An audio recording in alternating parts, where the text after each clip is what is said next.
Selamat pagi, siang, malam. Perkenalkan, kami dari kelompok 7. Kali ini kami akan membuat video tentang rangkaian kombinasional. Tapi sebelum itu, kami akan memperkenalkan nama dan nick kami. Perkenalkan, nama saya Debagus Rizky Bramantya dengan NIM akhir 019. Perkenalkan, nama saya Egi Depanama Dayana dengan NIM akhir 013. Baik, perkenalkan nama saya Gede Dimas Pratama dengan NIM akhir 007. Jadi kali ini saya akan menjelaskan apa sih itu rangkaian kombinasional. Jadi rangkaian kombinasional adalah jenis rangkaian digital di mana keluarannya atau outputnya sepenuhnya pada kondisi input yang saat ini dan tidak berpengaruh pada input sebelumnya. Dengan kata lain, output dari rangkaian kombinasional hanya ditentukan oleh fungsi logika dari status harus input mereka, misalnya 0 atau false dan 1 misalnya true. Rangkaian kombinasional tidak memiliki memori, jadi dia harus meminta input pada saat itu juga. Jika salah satu kondisi input berubah dari 0 menjadi 1 atau 1 menjadi 0, maka output yang dihasilkan juga berubah. Rangkaian kombinasional dibuat dari gerbang logika dasar seperti NAND, NOR, dan gerbang NOT yang digabungkan untuk menghasilkan rangkaian yang lebih rumit. Oke, selanjutnya adalah bagian yang pertama yaitu header. Header merupakan rangkaian kombinasional yang berfungsi untuk melakukan penjumlahan biner. Yang biasanya header ini terdiri dari dua, yaitu half header dan full header. Yang pertama, half header adalah rangkaian penjumlahan yang tidak menyertakan bawaan sebelumnya atau preview carry. Dalam rangkaian ini memiliki dua input A dan B dan dua output yaitu sum dan carry. Output sum adalah bit yang paling tidak signifikan atau less significant bit, sedangkan output carry adalah most significant bit. Rangkaian half header dapat diimplementasikan menggunakan gerbang dasar yaitu gerbang XOR dan AND. Gerbang XOR mengimplementasikan operasi penjumlahan untuk digit biner. Jika salah satu bernilai 1 inputnya, maka outputnya akan bernilai 1. Sedangkan untuk carry, jika salah satu inputnya 1 akan menghasilkan false dan harus keduanya inputnya 1 akan menghasilkan 1. Kemudian full header merupakan rangkaian penjumlahan yang menyertakan bawaan sebelumnya, jadi di bawah previous carry. Full header adalah rangkaian yang menambahkan 3 input dan menghasilkan 2 output. Dua input pertama adalah nilai dari A dan B, dan input ketiga adalah input carry yang disebut dengan Cin. Output carry ditunjuk sebagai Cout dan output normal ditunjuk sebagai sum. Rangkaian full header dirancang sebagian rupa sehingga dapat mengambil 8 input bersamaan, membuat penambahan lebar byte, dan merantai bit carry dari satu penambah ke penambah lainnya. Full header dapat diimplementasikan menggunakan dua half header dan gerbang OR. Kemudian untuk mendapatkan sum dibutuhkan dari A di-XOR-kan dengan B, kemudian hasilnya di-XOR-kan dengan C. Kemudian untuk mendapatkan Cout, input dari Cin harus bernilai 1 dan salah satu input dari A atau B juga harus bernilai 1, baik itu keduanya bernilai 1 akan menghasilkan 1. Nah, di sini saya akan menjelaskan apa sih itu subtraktor. Nah, jadi subtraktor itu adalah rangkaian kombinasi yang berfungsi untuk melakukan pengurangan biner. Subtraktor sendiri terdiri dari dua, yaitu half subtraktor dan full subtraktor. Half subtraktor adalah rangkaian pengurangan sistem bilangan biner yang paling sederhana karena hanya dapat digunakan untuk operasi pengurangan data bilangan biner sampai 1 bit saja. Nah, sekarang kalau kita gambarkan itu difference-nya ini memakai gerbang XOR dan broadnya itu pakai gerbang AND, di mana A-nya ini dinotkan terlebih dahulu. Itu sesuai dengan tabel kebenaran yang kita bahas tadi. Nah, berikut ini merupakan simulasinya, di mana 0 dikurang 0 itu akan menghasilkan difference itu 0 dan broadnya itu 0. 1 dikurangi 0 itu akan menghasilkan 1 dan borrownya itu 0. 1 dikurang 1 itu hasilnya itu 0 dan borrownya juga 0. Jadi yang menghasilkan borrow adalah di mana saat 0 dikurang 1 yang hasilnya itu 1 dan borrownya juga 1. Jadi half subtraktor itu hanya bisa dengan 2 input 1 bit. Selanjutnya full subtraktor. yaitu rangkaian yang digunakan untuk menjumlahkan bilangan-bilangan biner yang lebih dari 1 bit. Rangkaian ini terdiri dari 3 input A, B, dan carry in. Nah, yang akan kita bahas selanjutnya adalah full subtraktor, di mana bisa dengan 3 input 1 bit, termasuk borrow in. Oke, untuk tabel kebenarannya bisa dilihat sebagai berikut. Karena ada 3 input, itu berarti akan ada 8. Tapi yang perlu kita bahas lebih lanjut, itu ada 4 yang baru. Karena saat borrow in-nya itu sama dengan 0, itu sama dengan rangkaian hub subtraktor, di mana 00 itu akan menghasilkan input hasilnya 0 dan borrow out-nya itu 0. 0 kurang 1 hasilnya 1, borrow out-nya 1, dan yang lain-lain. Pada saat borrow in-nya ini sama dengan 1, yang akan terjadi adalah nilai input A dikurangi oleh borrow in, yaitu 1, saat borrow in-nya itu sama dengan 1. Jadi A dikurang borrow in. Jadi saat ada borrow in sebesar 1, maka nilai input A-nya itu dikurang 1. Nah, saat inputnya itu A 0, B 0, borrow in-nya 1. Nah, di sana kan A dikurang borrow in. Jadi 0 dikurang 1 itu sama dengan min 1. Min 1-nya ini akan dikurangi oleh B.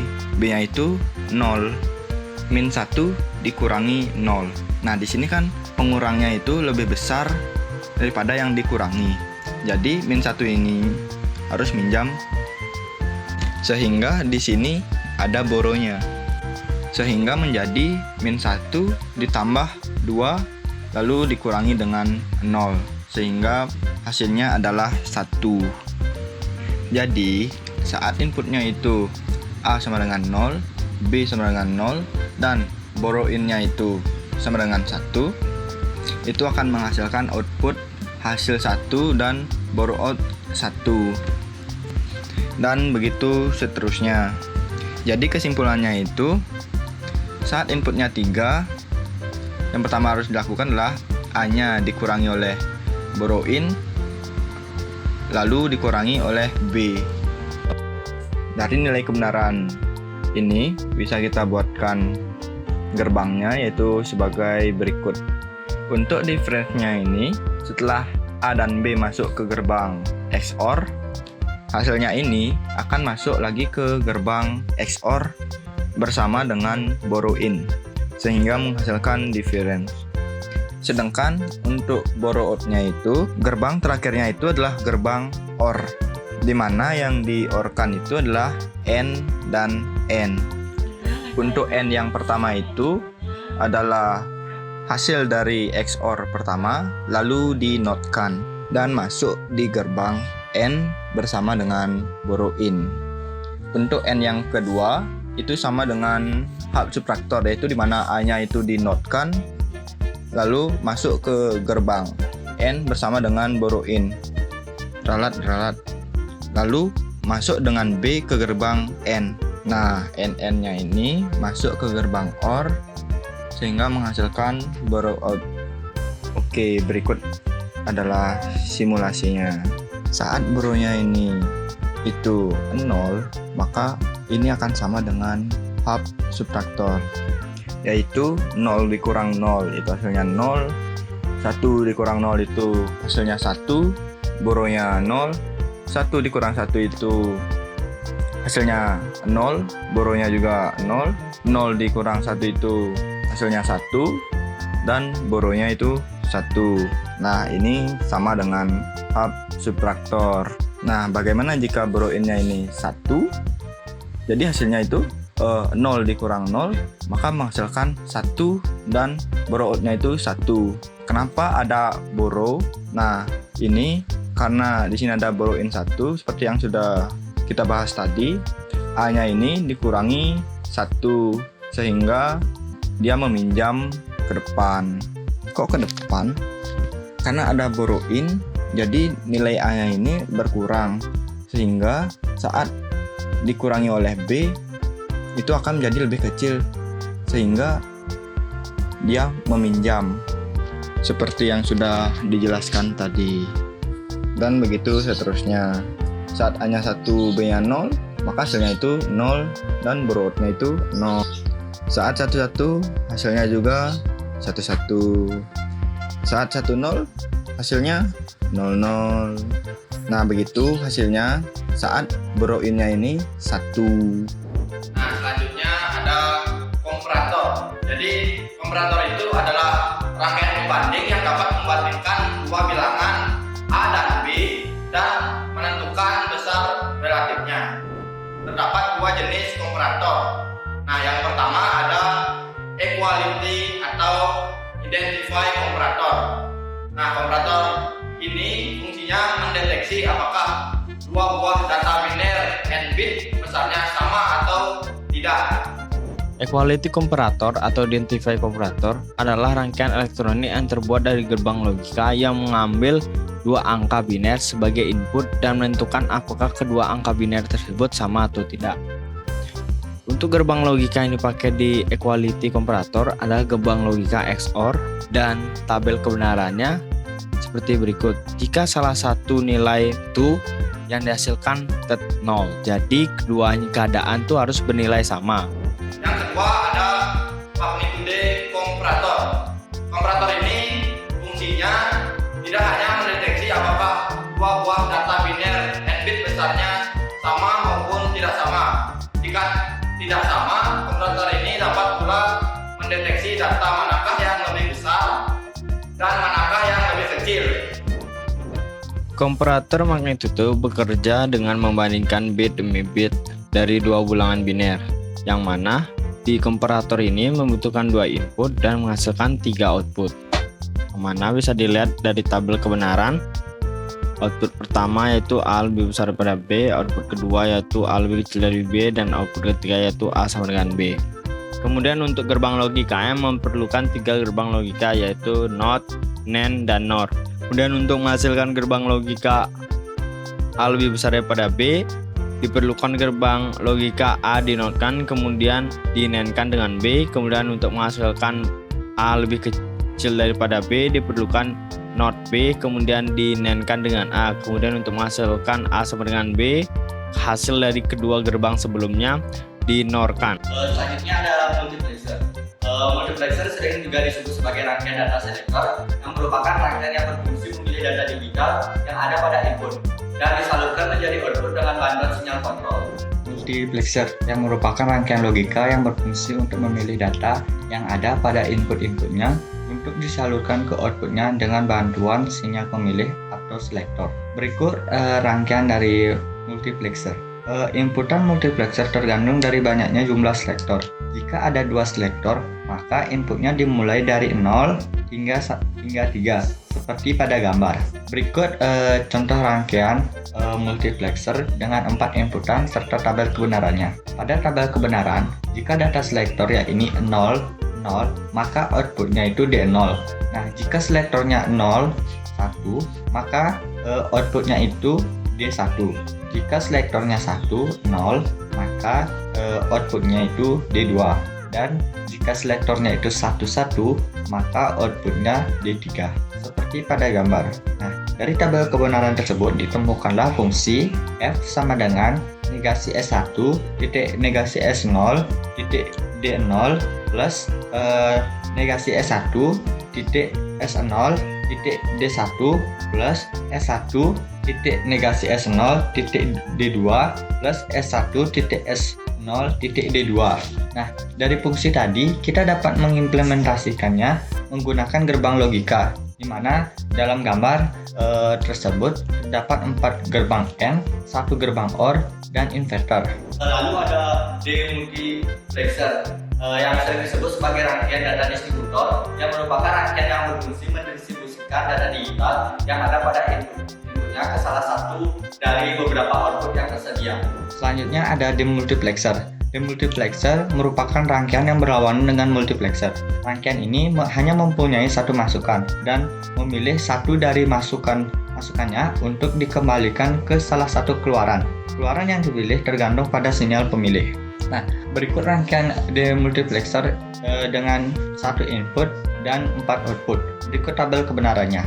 Nah, dari tabel kebenaran tersebut, maka menghasilkan fungsi yakni F3 sama dengan S1 titik S0 titik D, F2 sama dengan S1 titik negasi S0 titik D, F1 dengan negasi S1 titik S0 titik D, dan F0 sama dengan negasi S1 titik negasi S0 titik D. Nah, berikut merupakan gerbang logika yang digunakan.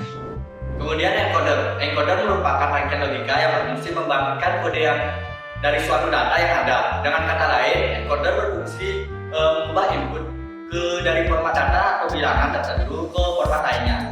Nah, berikut rangkaian encoder dengan 4 inputan, di mana memiliki 4 input seperti pada gambar, yakni Y3, Y2, Y1 dan Y0, serta memiliki 2 output yaitu A1 dan juga A0. Berikut merupakan tabel kebenaran dari encoder 4 inputan. Nah, jika inputnya bernilai 0 semua pada Y3, Y2, Y1 dan Y0, maka outputnya itu akan X pada A1 dan juga A0, atau disebut juga dengan istilah don't care. Itu berarti outputnya bisa bernilai 1 ataupun 0. Nah, pada gambar dijabarkan apabila inputnya 1 pada Y3, maka outputnya bernilai 1 pada A1 dan juga A0. Bisa dilihat juga pada gambar. Nah, dari tabel kebenaran tersebut ditemukan bersamaan, yakni A1 sama dengan Y3 ditambah Y2 dan A0 sama dengan Y3 ditambah Y1. Nah, dari persamaan tersebut dapat diimplementasikan menggunakan rangkaian logika OR seperti pada gambar. Lalu yang terakhir ada decoder. Decoder merupakan rangkaian yang melakukan sebaliknya dari encoder. Ini mengambil input dalam bentuk data serial dan mengubahnya menjadi data paralel. Decoder digunakan untuk mengartikan kode atau informasi yang dikodekan menjadi format yang lebih mudah dipahami atau digunakan. Kemudian decoder. Decoder merupakan kebalikan dari encoder, di mana encoder itu merubah sinyal diskrit menjadi kode biner, sedangkan decoder itu merubah kode biner menjadi sinyal diskrit. Nah, berikut merupakan rangkaian dari decoder 2 inputan, yang dimana memiliki 2 input yakni A1 dan A0 serta 1 enable, sedangkan outputnya terdapat 4 yakni A3, Y3, Y2, Y1 dan Y0 seperti pada gambar.